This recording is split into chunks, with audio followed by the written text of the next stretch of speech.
Literally within the first 5 minutes of the level, you experience the entire game.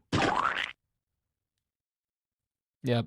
Duke Nukem Forever has gotta be the perfect example of ruining a franchise to the point of no return. I know I like to build a little bit of anticipation, goon the audience a bit, and then go in for the delivery, right? But I seriously can't handle this game anymore. So, funny story, I went to a retro game store and picked up Black for the original Xbox. I plan on doing something with that later down the road. And then I picked up this game. The dude behind the counter deadass looked at me and said, "You know what, I'm just gonna give this to you," and hands me Duke Nukem Forever.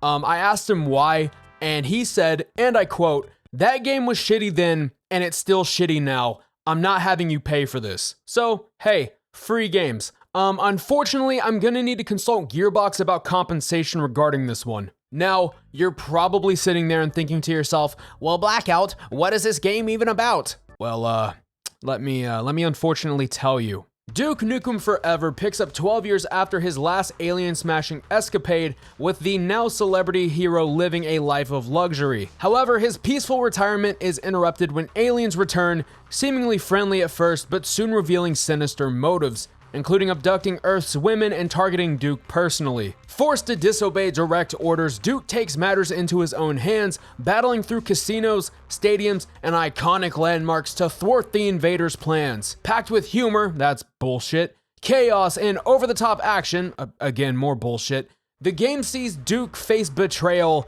loss, and destruction, all while setting the stage for his ultimate showdown, and new ambition to lead Earth in a way only Duke can, which is at the bottom of a fucking trash can. Now, as far as content goes, there is a whopping 24 levels in this game, but you want to know the dumbest part of it all? Damn near every single mission is split amongst 3 parts, and each part is like 10 minutes in length on average. For example, let's take one of the levels from the game. It's not just the Lady Killer, but instead it's the Lady Killer Part 1, the Lady Killer Part 2, and the Lady Killer Part 3.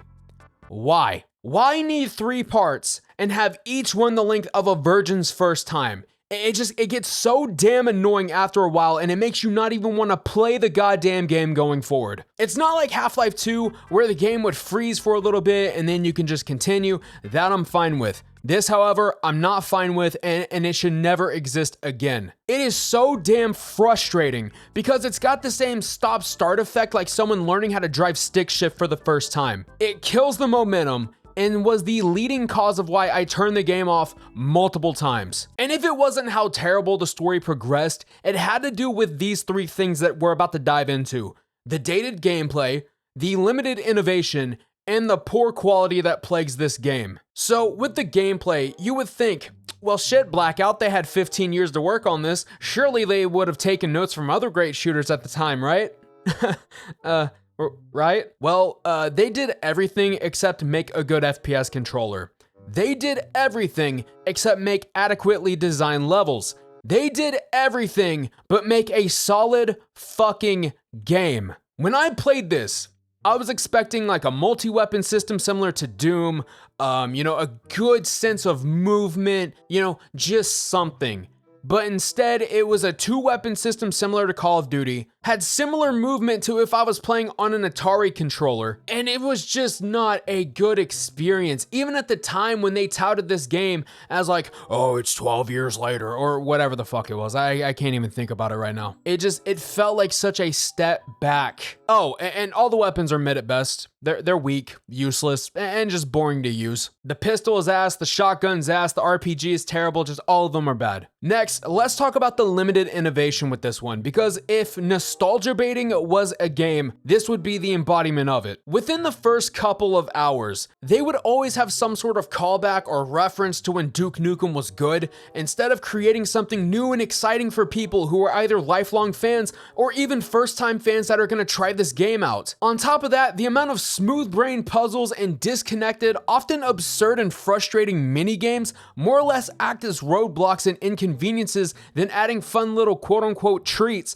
for the player to experience. And to add the spoiled cherry on top of the shitty sundae, let's touch on the poor technical quality that this game has, because everything from the graphics to the performance to even the jank ass, stank ass controls. I know people are gonna be up in arms about the bad graphics aspect, but I want you to remember how beautiful a good chunk of games used to look on the 360. Halo 3, Battlefield 3, Forza 4, Rise of the Tomb Raider, Gears of War. You see the point that I'm making here? Games on the 360, even on a 720p or even 1080i output, still looked fine at least. There are so many instances in Duke Nukem Forever where the textures would smooth out and get muddy. It looked like someone had just wiped their ass with the graphics. And with the performance issues, again, the Xbox 360 isn't the most powerful thing on the planet, but when I feel like I'm getting maybe 20 frames per second in most areas and then a solid 10 frames in another, especially those that call for platforming or fighting, that's when you know your game has the same level of optimization as Star Citizen.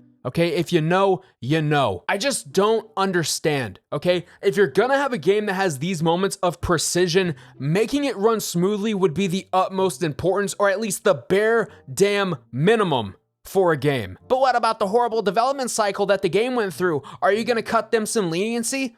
You know what? We'll talk about that in a bit, okay? Because it is quite strenuous and it is quite a lot to kind of get through. Moving on from that, another thing that had me wishing that I got the red ring of death in the middle of my game is how annoying the themes are in this game. No, I'm not talking about the music, even though I'm tired of hearing the same damn song every load screen. I'm talking about Duke's unhealthy addiction to nudity, where everything has to be about tits, ass, sex, schlong. It's too much, honestly. Like seriously, if they added anything more about sex, you'd see Duke on some sort of list. If I had to pinpoint it perfectly, it would just be obsessive amounts of immature humor, right? Nothing was witty or funny about it, just really tasteless at the end of the day. It gives off the same aura as a middle-aged man doing your mom jokes and laughing about them. Actually, you wanna know what this game reminds me of? If I could summarize Duke Nukem Forever as a person, it would look like this.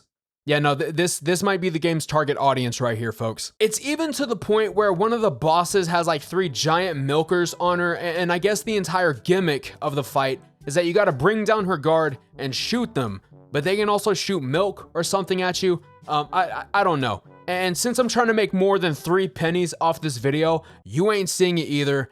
I'm sorry. Now, let's circle back a bit because, you know, am I being too harsh on this game given its disastrous development period? Well, probably, but also probably not. I'm not gonna turn this into a giant documentary style video, but let me just simplify it real quick. When the game was announced in April of 1997, they were using the Quake 2 engine. Then in 1998, they made the switch to Unreal Engine, plus with other internal changes, this resulted in just further delays. At the same time, George Broussard, the founder of 3D Realms, constantly raised expectations promising shit like cutting-edge graphics, expansive gameplay, and never before seen interactivity. George was thinking, yeah, this game's gonna give us a lot better features, a lot better tools. You know, at the time it seemed to make sense. At what point did you start to worry that the finish line was not approaching? For me, around 2003.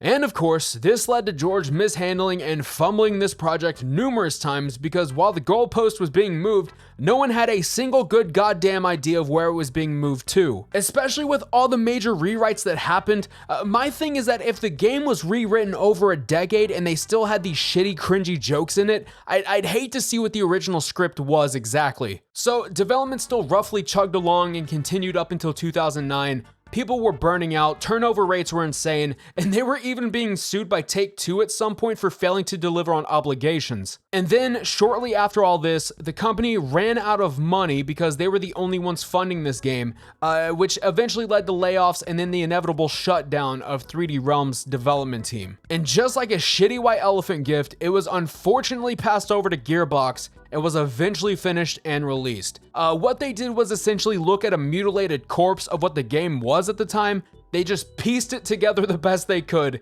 and then they released it. So in my eyes, at least, it's fair to say that 95% of why this game was bad falls on 3D Realms, and the only wrongdoing Gearbox did was taking it and finishing it. Am I being harsh? Maybe so, but at the same time, George did everything you're not supposed to do in a project. He changed shit constantly. He overpromised and underdelivered. He started treating this like a game of poker, bluffing his way through development, but instead of at least breaking even, he went and ran out of funds and had to close up shop. So you best believe that this left a permanent disdain for the franchise, and since then, I haven't heard a single person say they want another Duke Nukem game. This gave Gearbox or any other studio every reason to not even try anymore. But now I turn the mic to you. Let me know down below what you think about Duke Nukem Forever. Did you play it? Are you glad you skipped out on it? Let me know. And while you're down there, go ahead and smash that like button and curb stomp that sub button. Also, YouTube can show you my content free of charge. And as always, I want to give a massive shout out to the channel members for the extra continued support. Y'all are absolutely fucking incredible, and I'm so thankful that y'all contribute to the channel each month. I genuinely appreciate you all. This is Sir Blackout venturing off to find the next game on the chopping block. And if you got any suggestions, leave them below. Yeah, hail to the fail, baby. Yeah, sorry, that was a terrible impression. Later.